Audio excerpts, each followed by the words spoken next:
সূরা ফালাক মক্কা অবতীর্ণ। আয়াত ৫ রুকু ১। পরম করুণাময় ও অসীম দয়ালু আল্লাহর নামে। সূরা ফালাক এর অর্থ, হে নবী, আপনি বলুন, আমি উজ্জ্বল প্রভাতের প্রভুর কাছে আশ্রয় চাই। আশ্রয় চাই তার সৃষ্টি করা প্রতিটি জিনিসের অনিষ্ট থেকে।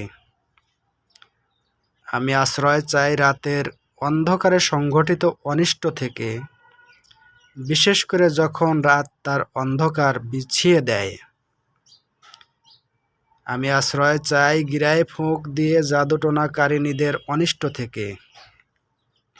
হিংসুক ব্যক্তির সব ধরনের হিংসার অনিষ্ট থেকেও আমি আপনার আশ্রয় চাই, যখন সে হিংসা করে। সূরা নাস মক্কা অবতীর্ণ। আয়াত ৬ রুকু ১। পরম করুণাময় ও অসীম দয়ালু আল্লাহর নামে। সূরা নাস এর অর্থ, হে নবী, আপনি বলুন, আমি আশ্রয় চাই মানুষের সৃষ্টিকর্তার কাছে। আমি আশ্রয় চাই মানুষের আসল বাদশাহের কাছে। আমি আশ্রয় চাই মানুষের একমাত্র মাবুদের কাছে।